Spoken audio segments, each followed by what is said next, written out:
one thing I said that you've never experienced and will never experience is going into a bar and saying, "Hi Peter, how are you?" Having a couple of drinks. "Okay, I'll see you next week, mate." And you go in and say, "Oh, where's Peter?" "We died last week." That's what it was like.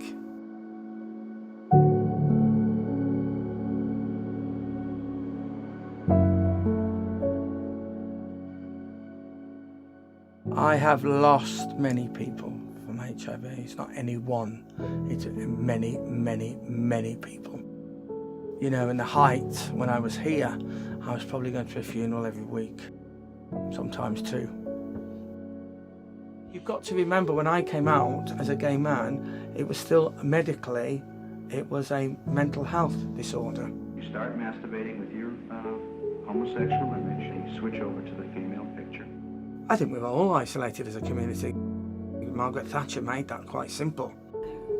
Are being taught that they have an inalienable right to be gay. You know, AIDS was a gay plague, you know, and the newspapers and the TV called it a gay plague because that's what it was in New York. And unfortunately that label has stuck till now.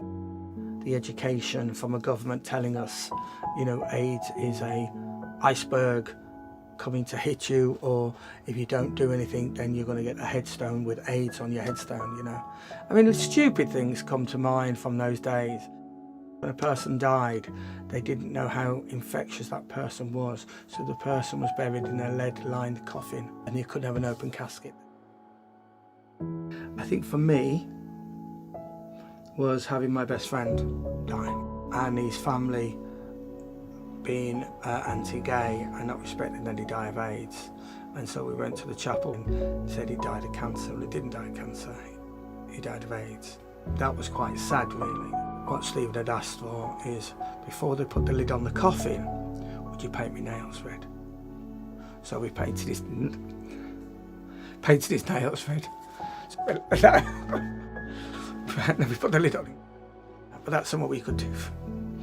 You know, so that's probably one of the saddest.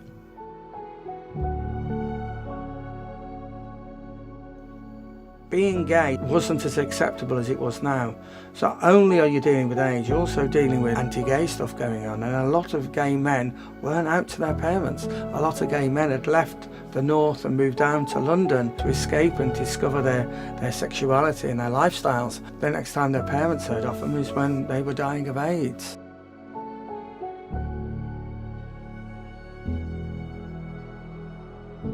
We recognise that HIV has devastated our community, but it's also devastated our entertainment industry, and we've lost so many great entertainers to HIV.